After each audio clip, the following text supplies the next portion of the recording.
Bismillahirrahmanirrahim. Assalamualaikum warahmatullahi wabarakatuh.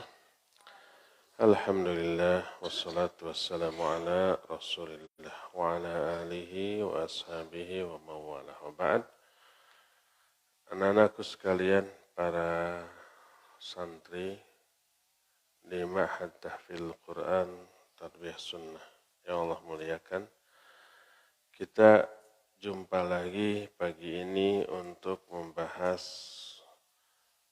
tentang keutamaan salat sunnah. Oleh Rasul Sallallahu Alaihi Wasallam, salat sunnah sangat ditekankan dengan ungkapan memperbanyak sujud. Arti memperbanyak sujud adalah memperbanyak salat. Kadang-kadang sebuah amalan hanya diungkapkan oleh gerakan inti dalam amalan tersebut. Seperti sholat. Kadang disebut sujud saja. Kadang disebut ruku' saja. Seperti umpama ya ayyuhalladzina amanu ruk'u wasjudu. Hai orang-orang yang beriman, ruku'lah kamu dan sujudlah kamu. Maksudnya sholat. Hanya disebut ruku' dan sujud sebab itu dua gerakan inti. Kadang ruku' saja. Warka'u ma'ar-raki'in. Ruku'lah kamu bersama dengan orang-orang yang ruku'. Maksudnya sholatlah. Dalam surah Al-Alaq ayat terakhir, Allah Azza wa Jalla menyatakan wasjud waqtarib. Sujudlah kamu dan mendekatlah kamu kepadaku. Maksud sujud di sana adalah sholat. Termasuk juga dalam surah An-Najm ayat yang terakhir, Allah Azza wa Jalla menyatakan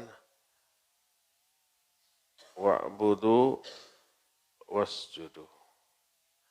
Beribadahlah kamu dan bersujudlah kamu. Maksudnya sholat. Nah, termasuk Nabi Sallallahu Alaihi Wasallam sudah diterangkan kemarin, ada seorang sahabat namanya Rabi'ah bin Malik al-Aslami. Rabi'ah bin Malik al-Aslami ini laki-laki ya, Rabi'ah ini, bukan wanita. Selalu menolong, membantu Nabi alaihi salatu wassalam dalam segala hal. Lalu kata Nabi alaihi salatu wassalam, sal, minta kamu. Minta hadiah apa saja. Gak mau kecuali ingin menolong. Dipaksa, pokoknya minta. Setelah dia melihat tidak bisa tidak kecuali harus meminta, maka dia berkata, as'aluka murafaqataka fil jannah. Aku minta agar aku bisa mendampingimu di surga. Nabi alaihi salatu wassalam menawar, aghaira dzalik, tidak adakah permintaanmu yang lain? Maksud Nabi sallallahu alaihi wasallam, jangan ngobrol. Perhatikan semuanya ke sini. Tangannya lepaskan. Konsentrasi. Jangan ada yang keluar. WC gitu, itu modus, tahu enggak? Karena apa? Kita tahu orang yang beser. Tahu beser? Sering kencing. Itu karena ada penyakit. Mungkin diabetes, mungkin radang saluran air kencing. Dan itu biasanya penyakit orang tua. Kalau anak-anak muda, anak-anak seperti kalian ini sehat-sehat, nggak ada yang kena diabetes, radang air kencing, enggak. Orang tua aja yang di sini, jamaah di sini, ada yang kena diabetes, beser terus, ada yang ini, Tapi nggak ada ketika sholat itu keluar, nggak ada. Bisa tahan, apalagi kalian masih anak-anak. Atau lagi sholat keluar, itu apa? Batal. Kalau saya terus terang tidak percaya modus itu, Maya. Karena imamnya bacaannya lama, aduh pura-pura batal keluar. Itu merusak. Soft salat rusak, konsentrasi orang. Ketika sholat juga rusak, terus dianya sendiri nggak dapat pahala yang sempurna karena keluar. Apalagi hanya modus. Lagi Jumatan, nah nanti itu. Saya lihat tuh anak santri-santri baru rata-rata kalau yang lama mah enggak. Santri baru keluar, baru khutbah. Enggak mungkin karena kebelet kencing, enggak. Saya enggak yakin. Karena apa? Karena kalian masih sehat, masih anak-anak. Kalau orang tua, ya wajar kadang ada orang tua yang keluar. Itu mah betul, karena penyakit. Ya. Nanti waktu khutbah Jumat jangan ada yang keluar. Saya sudah bicarakan sama bagian kesantrian, perhatikan kalau lagi sholat ada yang keluar atau khutbah ada yang keluar, panggil. Kalau umpamanya kebelat, punya penyakit apa? Coba lihat para orang tua di sini yang sudah punya penyakit. Kencing terus, boson itu keluar angin terus. Tapi lagi sholat, lagi Jumatan mah enggak. Ya, kalau ada orang tua mungkin ya itu penyakit. Kalau anak-anak enggak. Jangan ada yang keluar. Lagi ngaji begini, lagi khutbah Jumat, apalagi lagi sholat. Kita teruskan dan jangan ada yang ngobrol, konsentrasi ya. Nanti saya akan minta pengawas dari bagian kesantrian ketika ngaji, perhatikan. Ada yang ngobrol, ada yang ngantuk, iqab, dipanggil. Jadi santri harus serius, harus sungguh-sungguh. Kita kembali. Jadi Nabi menawar, "Aghaira dzalik?" Ada enggak permintaan yang lain? Jangan itu. Sebab apa? Sebab minta mendampingi Nabi di surga itu bukan wewenang Nabi SAW. Wewenang siapa? Allah. Hanya Allah yang bisa. Orang enggak, termasuk Nabi tidak. Makanya ditawar, "Aghaira dzalik?" Ada enggak permintaan lain? Selain minta berdampingan di surga. Orang ini menjawab, huwadza, enggak ada. Hanya itu yang saya inginkan. Orang ini ikhlas di dalam membantu Nabi alaihi salatu wassalam, enggak ada pamrih dunia. Apa kata Nabi alaihi salatu wassalam? Fa'inni ala nafsika bikathratis sujud. Maka bantulah aku untuk bisa menolongmu di akhirat dengan memperbanyak sujud. Nabi tidak bisa menempatkan orang itu nanti di surga di sampingnya, enggak. Tapi Nabi SAW bisa memberi petunjuk agar orang itu bisa berdampingan dengan beliau di surga. Itu perbanyak sujud. Nah, yang dimaksud memperbanyak sujud adalah memperbanyak sholat. Dan sholat yang bisa diperbanyak hanya sholat sunat. Kalau sholat fardu mah nggak bisa ditambah. Berapa rakaat sholat fardu? 17. Nggak bisa ditambah, diperbanyak. Tapi nggak boleh juga dikurang. Kecuali ketika safar. Nah, ketika safar mah yang 4 menjadi 2 ya, jadi kurang. Tapi itu karena ketetapan syariat. Nah, ketika menerangkan hadis ini sahih riwayat Imam Muslim. Hadis ini oleh para ulama di antara Imam Ibnu Hajar dalam kitab Bulughul Maram dicantumkan dalam bab sholat tatawwu', sholat sunnat. Karena hadis ini menjadi dalil ditekankannya sholat sunnat. Sholat seperti juga umumnya ibadah terbagi kepada dua. Ada yang wajib, ada yang sunnah. Sholat gitu, saum gitu, ada yang wajib seperti ada 4 tuh saum yang wajib. Pertama saum Ramadan, ya enggak? Wajib. Kedua saum qadha. Kalau batal ketika Ramadan wajib diqadha, itu wajib. Ketiga saum nazar. Seperti kalian umpamanya, saya nazar kalau saya sudah hafal Al-Quran atau kalau saya bulan ini bisa mencapai target hafal 5 juz, saya akan saum 3 hari berturut-turut. Ternyata hafal 5 juz bulan ini. Wajib saum. Itu namanya saum nazar. Wajib ditunaikan. Kalau enggak dosa. Dan yang keempat, saum yang wajib adalah saum kifarat. Kifarat itu banyak. Ada kifarat sumpah yang dilanggar. Umpamanya, demi Allah besok saya akan tahajud.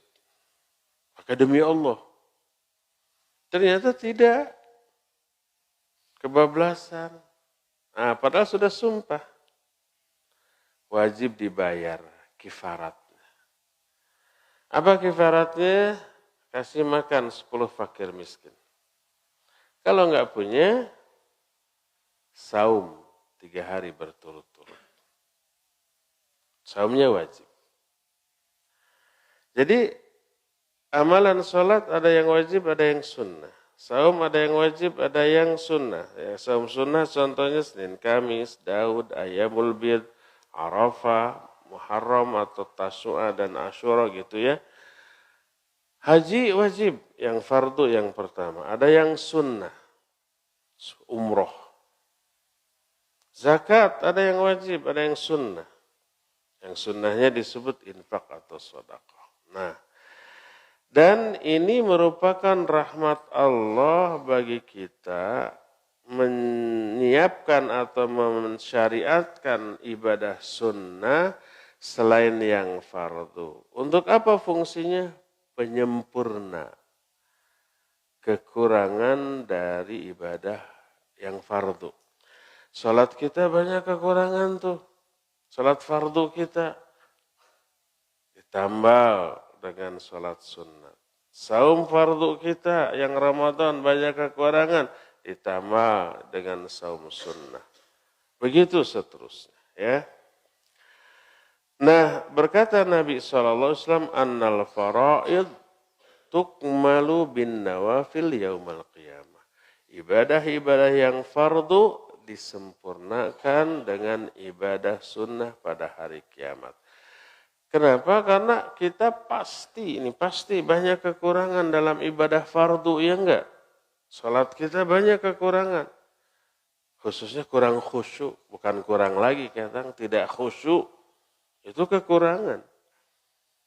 Kadang-kadang pura-pura batal tuh di tengah, itu dosa itu.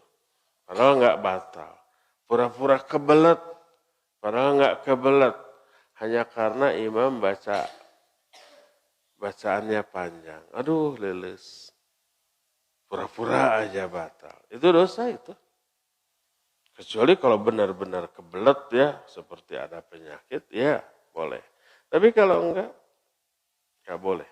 Hanya karena modus pura-pura ya.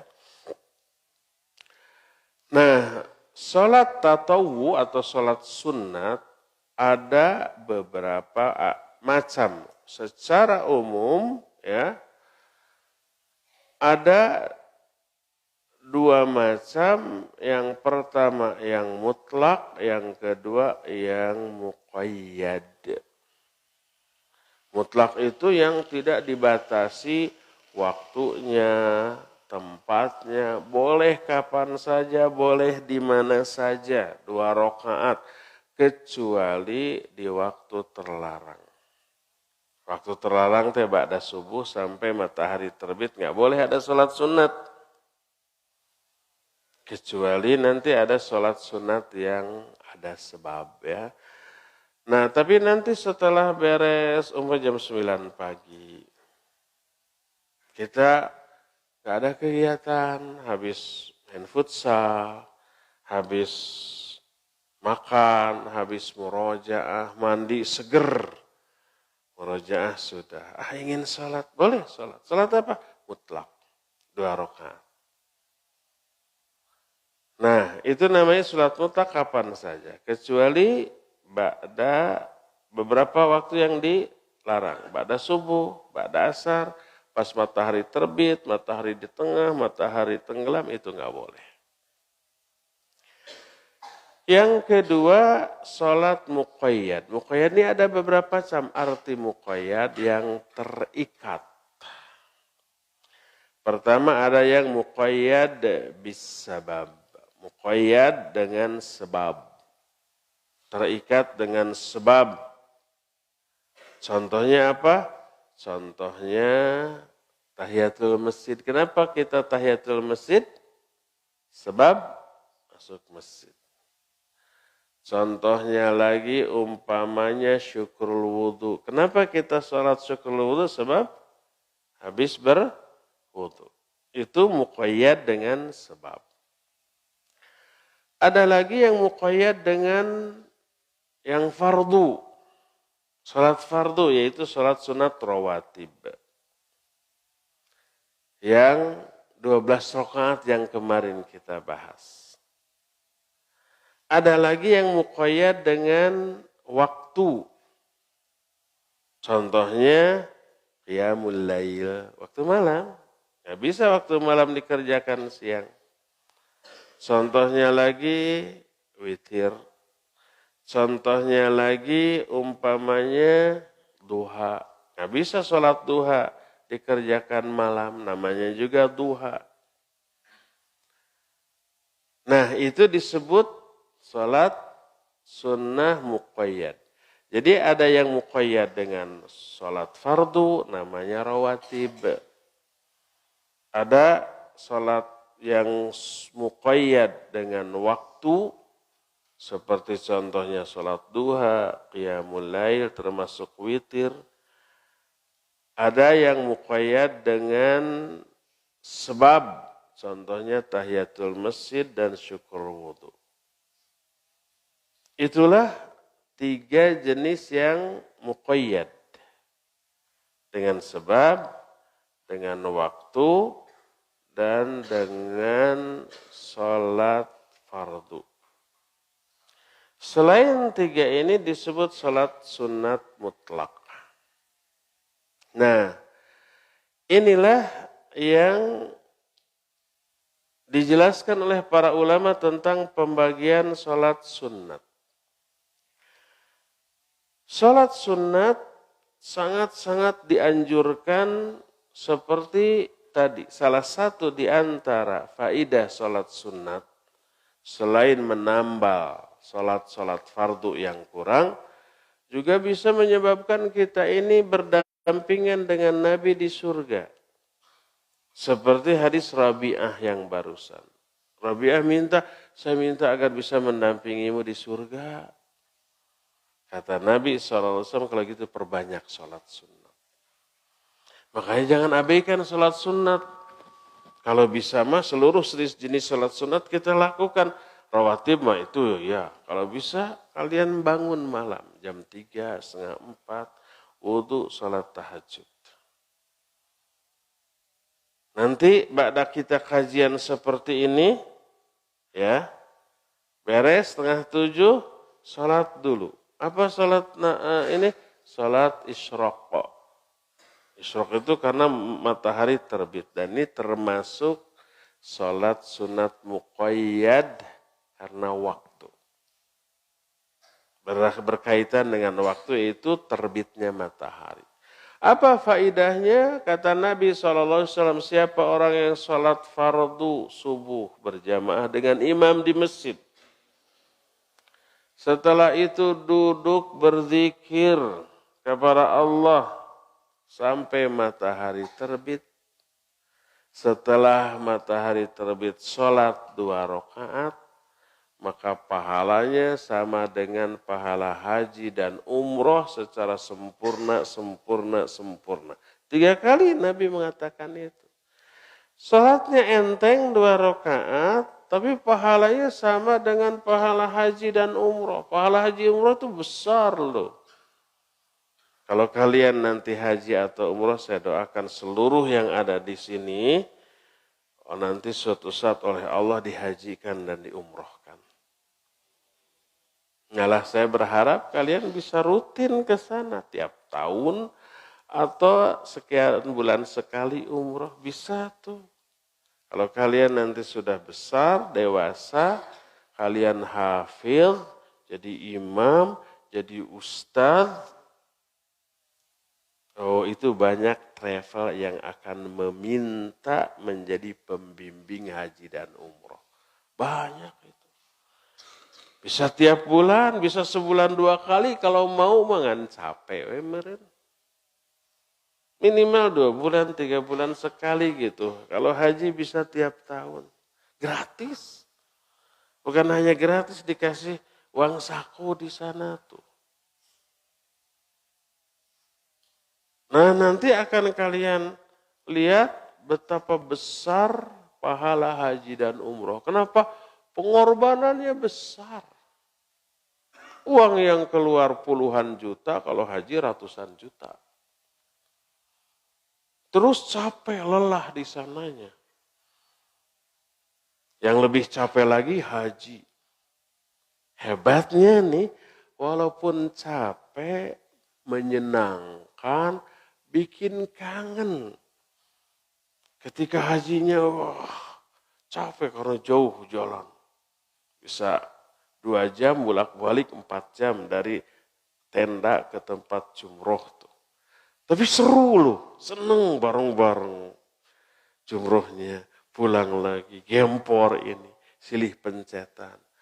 Tapi menyenangkan, pas pulang, aduh kangen lagi ingin ke sana. Tuh gitu tuh. Ya capek, ya lelah, pengorbanannya besar. Tapi menyenangkan, makanya pahalanya besar. Nah, jadi ibadah-ibadah yang wajib atau yang sunnah, pahalanya jangan dianggap enteng. Nah, salah satunya salat sunat setelah matahari terbit nanti. 2 rakaat pahalanya sama dengan pahala haji dan umroh. Jangan diabaikan. Jadi setiap kali kita ada kesempatan untuk salat sunat, salatlah. Masuk masjid, tahiyatul masjid. Jangan langsung duduk. Pahalanya gede, luar biasa. Ya, itu bisa membuat kita berdampingan dengan Nabi SAW di surga nanti. Terus tertutup sholat-sholat fardu yang kurang-kurang. Kurang khusyuk, kurang ikhlas, kurang benar gitu ya. Tertutup oleh sholat-sholat sunat. Terus dosa-dosa berguguran dengan jumlah yang sangat banyak. Kita kan setiap hari pasti dosa, tapi tobatnya enggak. Istighfarnya jarang. Kita kurangi dengan memperbanyak sholat sunnah. Dari hadis yang tadi kita bisa ambil beberapa pelajaran. Pertama, ulu himmati Rabi'ah bin Malik radhiyallahu an haitsu lam yas'al syai'an minad dunya wa innama sa'ala murafaqatan Nabi sallallahu alaihi wasallam fil jannah. Hadis ini menjelaskan tingginya cita-cita para sahabat. Rabi'ah bin Malik yang tadi diterangkan hanya salah satu contoh. Dan dia bukan sahabat terbaik, bukan. Ada yang lebih baik daripada Rabi'ah. Ini aja yang bukan terbaik, lihat tuh cita-citanya. Nggak matre. Enggak menginginkan dunia, membantu Nabi SAW itu tulus ikhlas, bukan ingin dibayar, bukan ingin dibalas. Tapi ingin kedudukan yang tinggi di surga. Ketika Nabi memaksa, minta kamu, enggak. Minta hadiah, enggak mau. Minta, ayo kalau enggak minta. Sampai setelah didesak, mau tidak mau harus minta, mintanya bukan minta uang, makanan, kedudukan, minta surga yang tertinggi bersama Nabi SAW. Ini ikhlas. Dia membantu bukan ingin dibalas oleh manusia di dunia, tapi ingin dibalas oleh Allah di akhirat. Kalau ada yang bertanya, Ustadz itu kan kepada Nabi, ya menolong Nabi pastilah setiap orang berebut. Kalau kita kan teman-teman bukan Nabi, apakah menolong mereka juga sama? Oh, jangan dianggap enteng menolong sesama loh. Amalan yang paling dicintai oleh Allah itu menyenangkan orang lain tuh. Termasuk teman. Nabi SAW menyatakan, ahabbul a'mal ilallahi sururun tudkhiluhu ala qalbil muslim. Amal yang paling dicintai oleh Allah adalah memasukkan kebahagiaan kepada hati sesama muslim. Syukran zakallah. Minta hadiah. Bukan, antum minta hadiah, minta naon. Ini. Dia suka bantu-bantu tuh. Apa aja. Ya. Dikasih minta hadiah, enggak. Paling cilok. Jadi Nabi SAW menjelaskan bahwa dari kejadian-kejadian bersama Nabi, para sahabat itu ikhlas. Nabi menyatakan, amalan yang paling dicintai oleh Allah memasukkan kebahagiaan kepada hati sama muslim. Itu paling dicintai oleh Allah.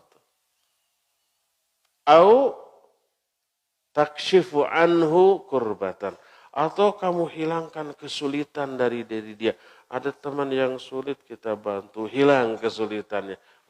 Dicintai. Au taqdi anhu dainan, atau melunaskan hutangnya, punya hutang berapa? 2.000, habis ngapain? Beli cibai. Cibai kan 1.000-annya. Ambil 2, tadinya mau ngambil 5 kan, tapi nggak kebagian, laku keras cibainya. 5 menit sudah habis 40 tuh. Ada mungkin kalian yang protes kenapa nggak bikin 100 aja gitu ya, biar kebagian semuanya. Ketentuannya nggak boleh lebih dari 40. Kalau semua cibai 100, uangnya habis santri ke sana, yang lain nggak laku gitu maksudnya. Biar semua laku juga. Saya nggak tahu hari ini ada cibai apa tidak. Yang bikinnya yang barusan.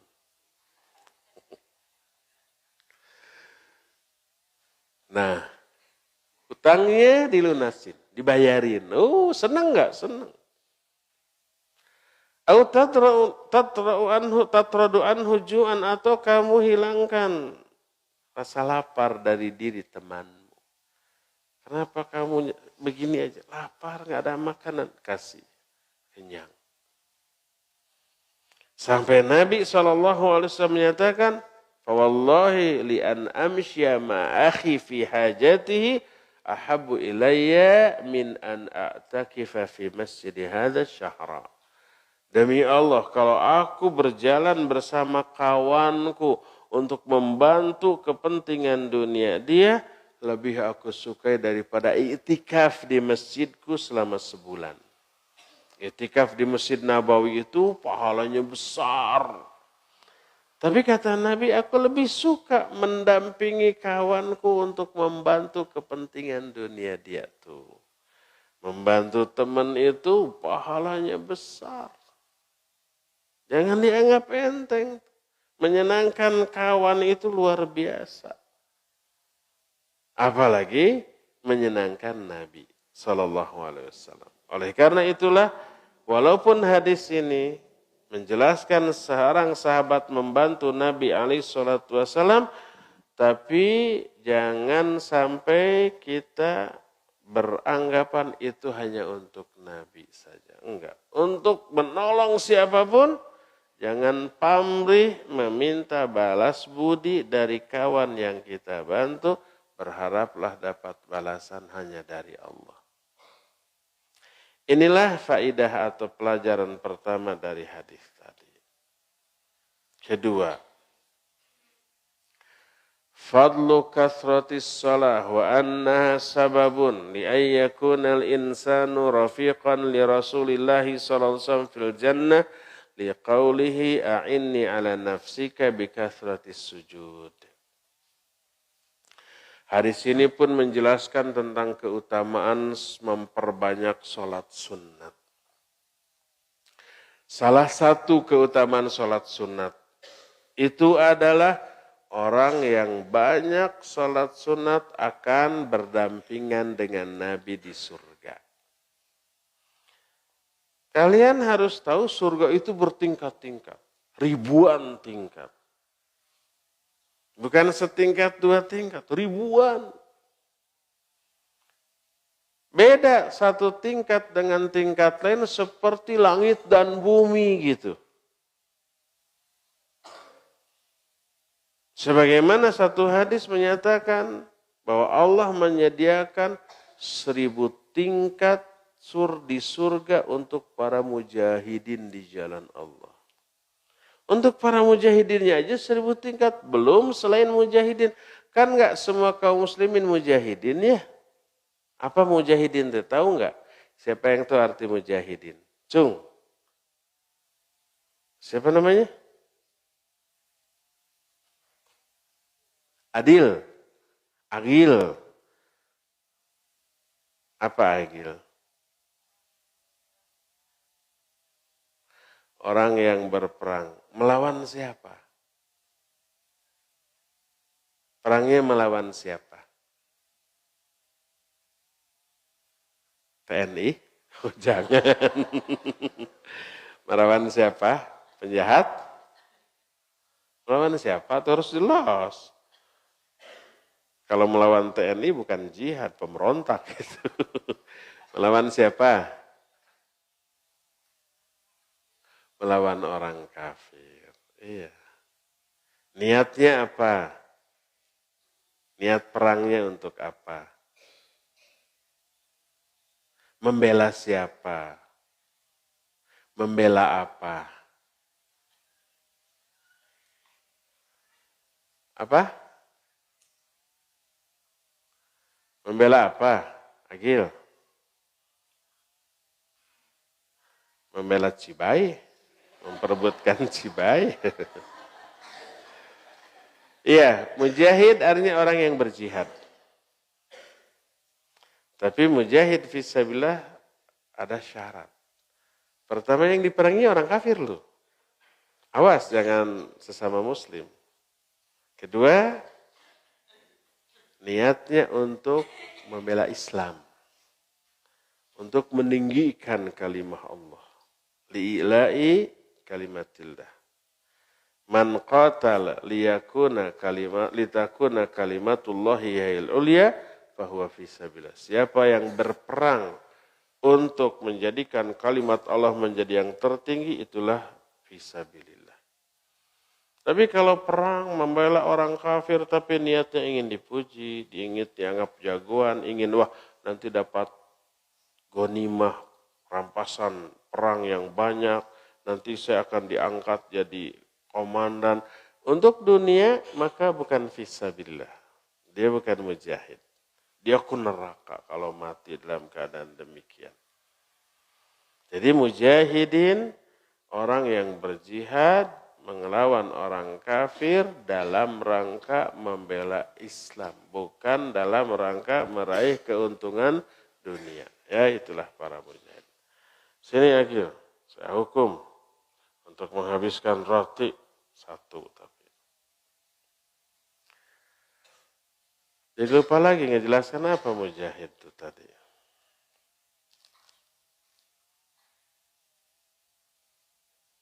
Nah, Allah menyediakan 1000 tingkat di surga untuk para mujahid saja.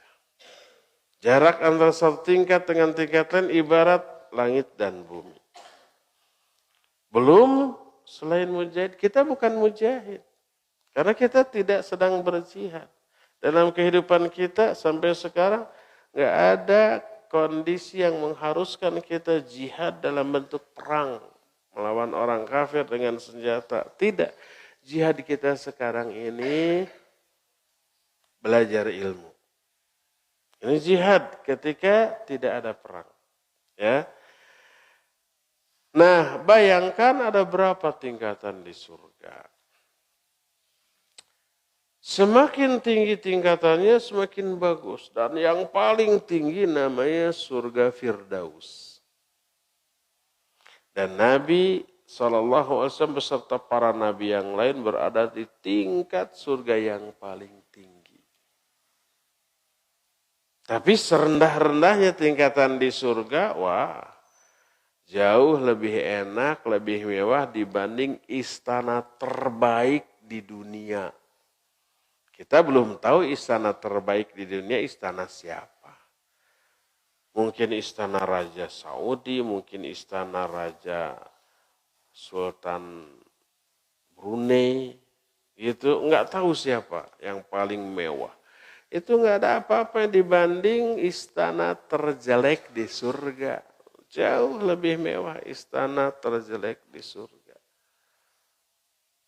Nah, kalau di surga berdampingan dengan Nabi SAW berarti surganya paling tinggi.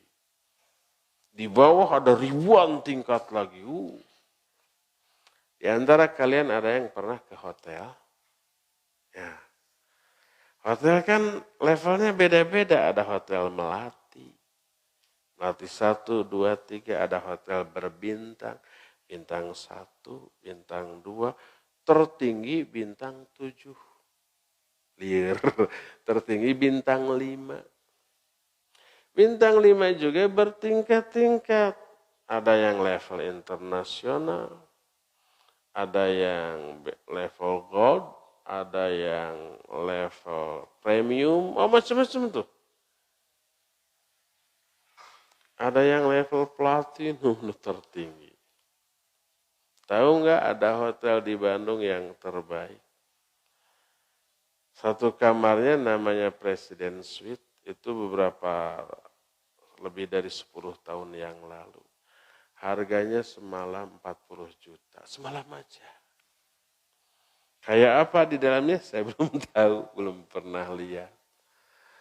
Ingin nggak? Ingin sih, tapi lebih ingin di surga nanti. Nah itu level-level hotel aja beda level, itu beda harga, beda kondisi keadaan. Dan WC-nya juga lebih menyenangkan daripada kamar tidur kita, lebih wangi. Di WC-nya itu ada beberapa jenis tempat mandi, ada yang pakai shower, ada yang pakai bathtub sambil berbaring, hangat airnya gitu ya.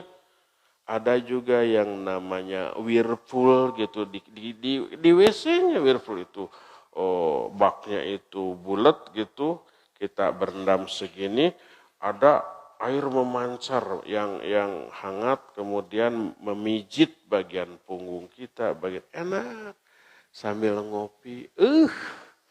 Asawe di surga. Hayalnya. Itu baru di dunia loh. Di akhirat jauh lebih mewah, lebih menyenangkan. Oleh karena itulah maka raih surga tertinggi salah satunya dengan memperbanyak sholat sunnah. Jangan abaikan sholat sunnah. Itulah faidah yang kedua. Faidah yang ketiga. Wa minha aydan annahu kaunul insan ya'malu amalan sholihan fa innahu yakunu muhsinan li nafsihi liqaulihi a'inni ala nafsika bi kathrati sujud. Fa anta idza aktharta sujud fa hadha maslahah li nafsika wa ma'unah laha ay ma'unatun ala ma fihi khairuha wa salahuha. Hadis ini juga menerangkan bahwa bila seorang manusia beramal soleh, berarti dia itu sudah melakukan kebaikan bagi diri sendiri. Kalau kita sholat, itu berarti kita sedang melakukan kebaikan untuk diri sendiri. Karena apa? Dari sholat itu kita kelak akan bahagia. Ingin membahagiakan diri nanti di akhirat, perbanyak ibadah dan amal soleh. Jadi semua jenis ibadah, ketaatan dan amal soleh berarti berbuat baik untuk diri sendiri. Sebaliknya, setiap kali orang bikin dosa berarti berbuat buruk untuk diri sendiri. Karena setelah berdosa, kelak akan memperoleh siksa. Babak belur kita.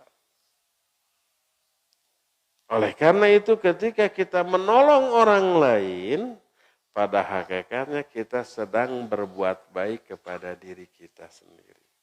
Dengan cara berbuat baik ke orang, menolong orang, kita akan bahagia, diberi kebahagiaan oleh Allah di dunia sampai di akhirat nanti. Ya. Inilah beberapa penjelasan di hari ini. Sekarang sudah jam 6, kita akan setelah jeda kita bertanya jawab ya. Wassallallahu ala nabiyina Muhammadin wa ala alihi wa ashabihi wasallam.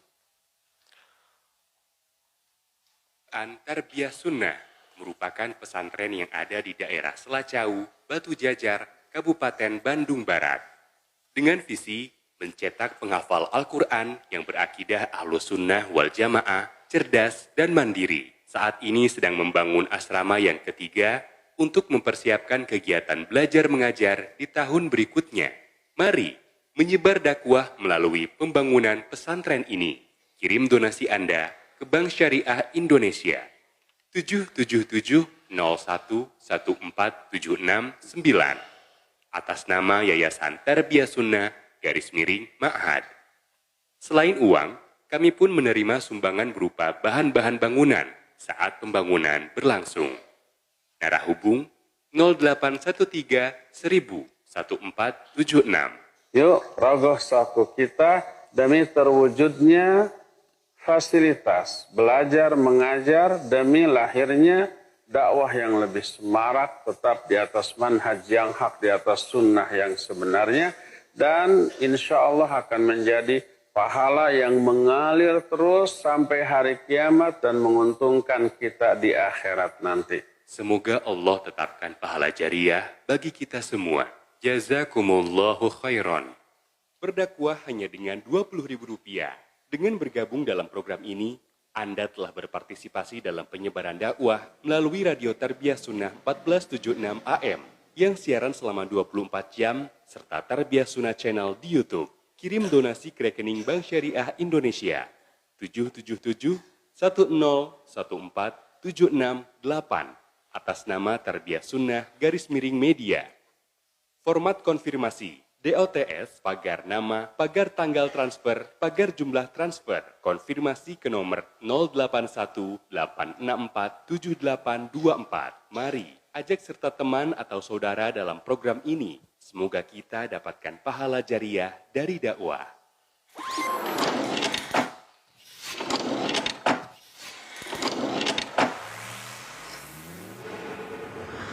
Tarbiyah Sunnah Channel. Lillah, nyunnah, merenah.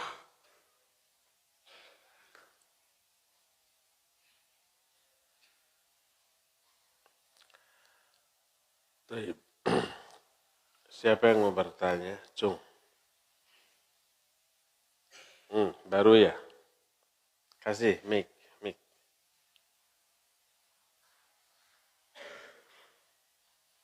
Estafet mic.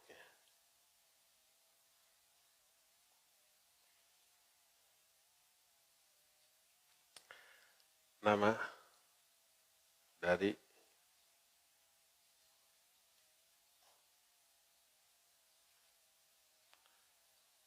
Udah nyala? Cek. Assalamualaikum warahmatullahi wabarakatuh. Waalaikumsalam warahmatullahi wabarakatuh. Nama saya Amar Abdullah. Siapa? Amar Abdullah. Amatullah.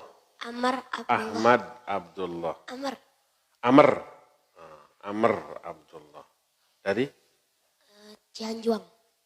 Cimahi. Ustadz, izin bertanya. Apakah ada sholat sunnah, qobliyah, dan ba'diyah pada sholat Jumat? Amr Cihanjuang. Amr al-Cihanjuangi bertanya, ada sholat rawatib untuk Jumatan apa tidak? Jawabannya, untuk qobla tidak ada qobla Jumat. Tapi sebelum Jumat ada dua jenis sholat. Begitu masuk, pertama tahiyatul masjid, 2 rakaat. Kedua, kalau umpamanya imam masih lama datang, bukan terlambat karena memang belum waktunya. Umpamanya kita jam 11:30 sudah di masjid, imam datangnya jam 12 karena waktu zuhurnya jam 12 umpamanya. Salat sunat sudah. Salat sunat tahiyatul masjid sudah. Mau salat lagi boleh, namanya salat intidhar. Intidhar artinya salat menunggu imam datang. Berapa rakaat? 2 rakaat, 2 rakaat dan tak terbatas. 2 rakaat salam, mau salat lagi, berdiri lagi. Sampai imam datang, lalu memulai khutbah. Boleh. Tapi bukan qobla, bukan salat sunat rawatib. Nah, adapun ba'da Jumat ya ada. Nabi alaihi salatu wassalam melakukan salat sunat ba'da Jumat 2 kali. Pertama 2 rakaat di masjid, lalu pulang. Yang kedua di rumahnya beliau salat lagi 2 rakaat. 4 rakaat, tapi dengan 2 di masjid dan 2 di rumahnya. Itu sholat sunnah rawatib untuk sholat Jumat. Jadi hanya apa? Ada ba'da. Kalau qobla tidak ada. Tapi sebelum Jumatan ada 2 jenis sholat yang bisa kita lakukan. Pertama tahiyatul masjid, kedua sholat intidhar. Wallahu a'lam. Cung, siapa lagi? Kasih.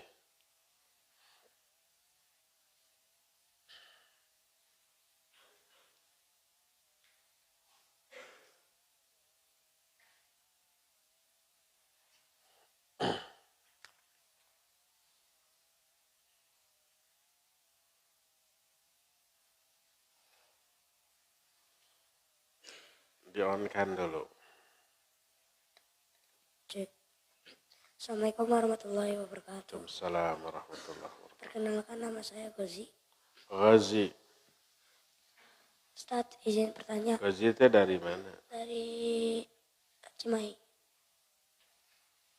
Ustadz, izin bertanya. Apakah kita bisa berdampingan dengan nabi yang lain di surga? Taib, apakah kita bisa berdampingan dengan nabi yang lain? Kalau kita sudah berdampingan dengan Nabi Muhammad SAW, itu sudah lebih dari cukup. Nah, sekarang nabi-nabi yang lain di mana? Sama dengan seluruh nabi berada di level yang sama di surga, di level yang paling tinggi.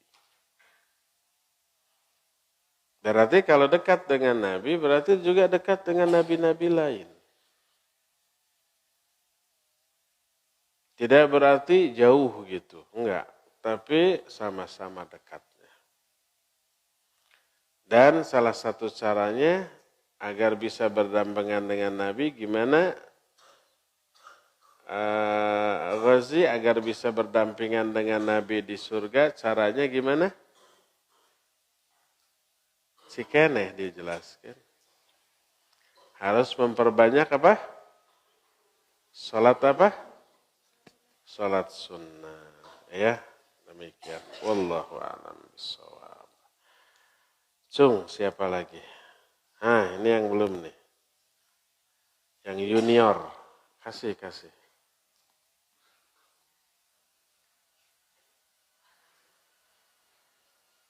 Kalau udah nyala, udah. Agak tunggu. Assalamualaikum warahmatullahi wabarakatuh. Assalamualaikum warahmatullahi wabarakatuh. Perkenalkan, nama saya Agil dari Bogor. Siapa? Agil. Aril. Aril? Agil. Sama dengan itu. Agil, ada 2 Agil dari Bogor. Ustadz izin bertanya, apa hukum mengusap muka dengan kedua tangan setelah sholat atau berdoa? Iya. Apa hukumnya mengusapkan 2 tangan seusai sholat atau setelah berdoa? Kalau setelah sholat biasa 1 ya. Kecuali kalau setelah berdoa baru diusapkan. Saya tanya, kalau sholat dan berdoa urusan agama atau urusan dunia? Agama, ya. Diatur tidak dari sononya oleh Allah dan Rasulnya? Diatur. Boleh nggak dalam urusan agama kita nambah-nambah, ngurang-ngurang atau merubah? Tidak boleh. Agama itu aturan Allah. Bukan aturan yang dibuat oleh manusia. Seusai sholat, ada aturan? Ada. Beres sholat, assalamualaikum kanan, assalamualaikum kiri. Apa yang dilakukan oleh Nabi SAW? Apakah mengusap wajah? Enggak ada sama sekali. Yang beliau lakukan istighfar 3 kali.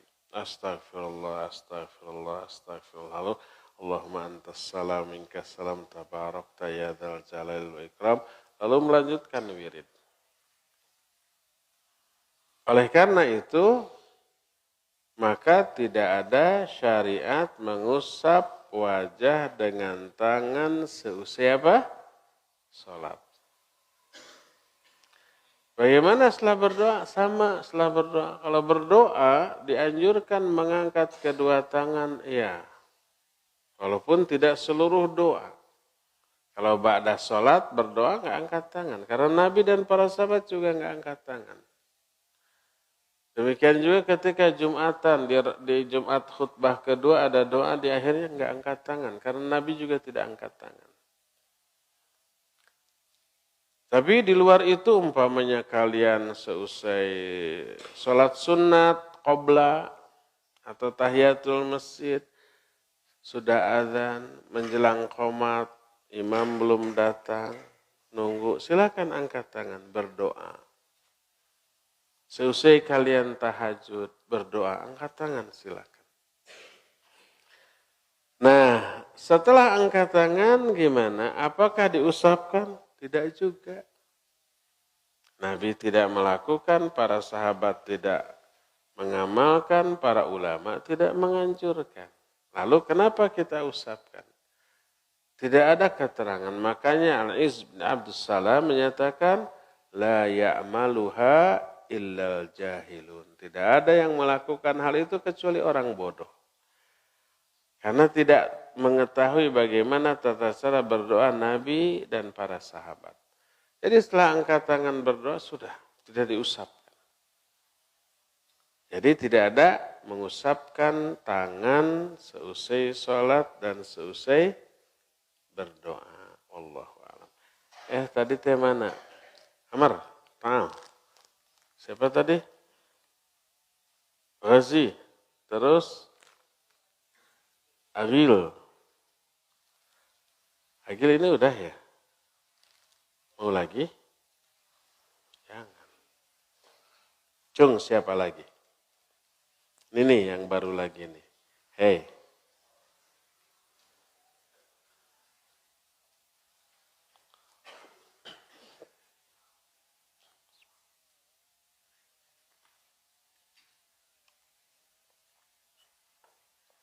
Udah nyala?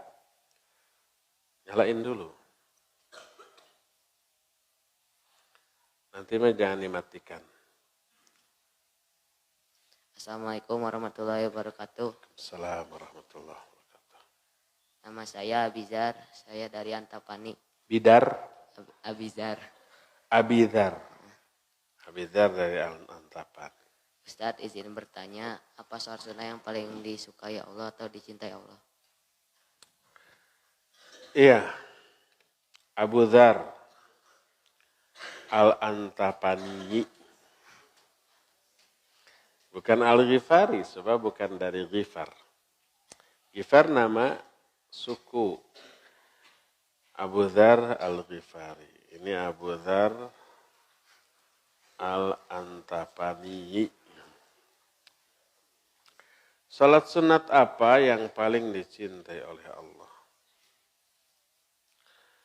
Salat yang paling dicintai oleh Allah seusai salat fardu adalah salat malam. Nabi alaihi salatu wassalam menyatakan afdalus shalah ba'dal faridah qiyamul lail. Salat yang paling utama seusai salat fardu adalah salat malam. Bangun tahajud. Yang paling utama tentu salat fardu. Tapi di antara salat-salat sunat, yang paling utama adalah salat tahajud. Bangun malam, jam 3, setengah 4 lah, 1 jam sebelum subuh, wudu, kemudian salat 11 rakaat. Dua-dua, seperti salat tarawih aja. Pernah kalian tarawih kan? Nah, yang 11 rakaat, ya kayak gitu persis. Karena tarawih oke pada hakikatnya qiyamul lail atau tahajud, tapi dilakukan di luar Ramadan. Itu yang paling utama. Wallahu a'lam. Siapa lagi yang mau? Cung. Ini yang baru lagi nih. Ya. Ambil itunya.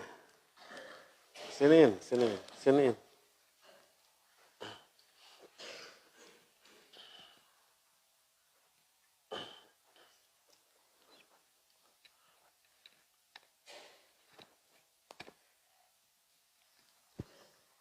Assalamualaikum warahmatullahi wabarakatuh. Waalaikumsalam warahmatullahi. Nama saya Abdul Razak dari Kota Pekanbaru. Ustadz izin bertanya, apakah sholat dapat menghapus dosa? Sholat apa? Apakah sholat dapat menghapus dosa? Iya. Abdul Razak dari Pekanbaru. Apakah sholat bisa menghapus dosa? Iya, tentu saja. Semua, jangankan sholat, semua kebaikan, senyum aja ke sesama kawan itu menghapus dosa. Umpamanya ada kawan jatuh, kemudian kita tolong, itu menghapus dosa selain memperoleh pahala. Antum mau ini teh saya bikinkan ya? Oh mau dibikinkan. Itu menghapus dosa.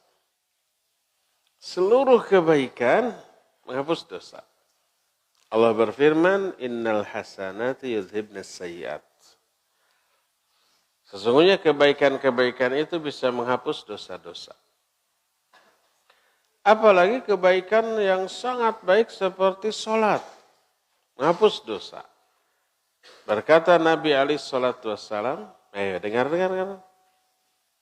As-salawatul khams, wal jumu'ah ilal jumu'ah, Ramadan ila Ramadan mukaffiratun liman bainahun, majtunibatil kabair. Salat yang 5 waktu, Jumat ke Jumat, Ramadan ke Ramadan, itu menghapus dosa-dosa. Salat subuh tadi yang kita lakukan menghapus dosa kita dari Isya sampai subuh. Nanti salat duhur kita. Salat duhur menghapus dosa kita yang kita lakukan dari subuh sekarang sampai duhur nanti. Terus begitu. Apakah yang terhapus dosa kecil atau dosa besar? Tergantung kualitas sholatnya. Makin hebat kualitas sholatnya, ya ikhlas, ya khusyuk, ya sesuai dengan sunnah. Itu makin besar dosa yang gugur termasuk dosa besar. Kata Nabi SAW, bagaimana pendapat kalian bila di depan rumah kalian ada sungai yang mengalir. Jernih, jangan dibayangkan sungai Citarum ya. Lalu kalian mandi sehari 5 kali, masih ada nggak daki, kotoran yang tersisa? Dijawab tidak ada. Demikianlah sholat yang 5 waktu membersihkan dosa-dosa yang ada dalam jiwa kita.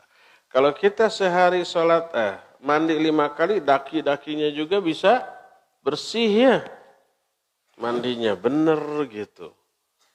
Airnya jernih, apalagi mengalir, jadi si dakinya juga hanyut, bersih kita. Sehari 5 kali, jangan 5 kali, 2 kali aja sudah merasa bersih, sehat. Apalagi 5 kali. Nah, sholat yang 5 waktu seperti itu, termasuk juga sholat sunat ya, menghapus dosa-dosa kita. Ya, ini yang menyebabkan kita diupayakan sesering mungkin melakukan sholat sunat. Allahu a'lam. Bawa ke Pekanbaru. Cung, siapa lagi? Itu yang belakang tuh satu. Iya ini, kalah ngeliat gitu. Kasih. Nih. Nah. Jangan ngumpet. Assalamualaikum warahmatullahi wabarakatuh. Waalaikumsalam warahmatullahi wabarakatuh. Perkenalkan, nama saya Adita Maheriawan. Saya Siapa? dari Serang, Banten. Adita Maheriawan. Panggilannya apa? Adit. Ari. Dari? Adit. Siapa? Adit. Adit. Adita. Adit dari? Dari Serang, Banten. Dari Serang. Saya mau bertanya, apakah bisa menggabungkan beberapa niat sholat sunnah dalam satu sholat sunnah? Ya, Adit dari Serang, Banten. Barakallahu fiik. Apakah boleh melakukan satu kali sholat dengan beberapa niat, gitu ya? Kalau sholatnya hukumnya sama. Dua-duanya sunnah. Terus jumlah rakaatnya sama, tata caranya sama, waktunya sama. Ya boleh meniatkan beberapa niat dengan satu sholat. Contoh umpamanya, kita masuk masjid. Ada beberapa jenis sholat sunnat. Bisa tahiyatul masjid, bisa juga qobla subuh umpamanya ya. Boleh enggak satu kali sholat 2 rakaat meniatkan dua-duanya? Boleh, karena dua-duanya segala-galanya sama, hukumnya sama, sunnat, jumlahnya 2 rakaat, waktunya sama, seluruhnya sama, maka boleh. Pas masuk cuma 2 rakaat, niatnya apa? Ya tahiyatul masjid, ya qobla. Karena qobla itu pas masuk masjid dianggap tahiyatul masjid. Kata Nabi SAW, "Idza dakhala ahadukumul masjida fala yajlisanna hatta yusalli rak'atain." Apabila salah seorang di antara kalian masuk masjid, janganlah dia duduk sebelum sholat 2 rakaat. Sholat apa? Nggak disebutkan. Pokoknya sholat yang disyariatkan. Kalau ada qobla, qobla. Kalau mau sholat syukur wudu, sholat syukur wudu. Itu sudah mengamalkan hadis ini. Tapi kalau pas syukur wudu sudah di rumah, pas masuk nggak ada qobla gitu. Seperti umpamanya asar, masuk nggak ada qobla nih. Sholat saja 2 rakaat. Itu tahiyatul masjid. Jadi boleh. Adapun kalau hukumnya beda, satu sunnah, satu wajib. Contoh, Pas azan subuh, setelah beres azan subuh kita masuk masjid, kita sholat 2 rakaat. Setelah 2 rakaat kita pulang. Ditanya, kamu tadi sholat apa? Oh, ya tahiyatul masjid, ya qobla, ya sholat subuh. Ya syukur wudu, 4 tuh niatnya. Sholatnya 2, cukup 2 rakaat. Nggak boleh. Karena apa? Karena beda hukum. Kalau tahiyatul masjid mah sama qobla mah sunat. Kalau sholat subuh mah wajib. Maka tidak boleh. Dia hanya boleh meniatkan dengan 2 niat, yaitu qobla subuh dan tahiyatul masjid saja. Adapun sholat subuhnya beda hukum. Itu fardu wajib dan harus berjamaah, maka tetap lakukan sholat berjamaah. Jadi boleh meniatkan 2 sholat dengan 1 kali sholat selama segala-galanya sama. Hukumnya sama, jumlah rakaatnya sama, waktunya juga sama, maka dibolehkan. Allahu a'lam bishawab. Ya, cukup ya. Sampai di sini waktunya sudah habis. Insyaallah kita jumpa kembali hari Sabtu ba'dal maghrib di sini. Subhanakallahumma bihamdik asyhadu an la ilaha illa anta astaghfiruka wa atubu ilaik. Walhamdulillahirabbil alamin. Wassalamualaikum warahmatullahi wabarakatuh.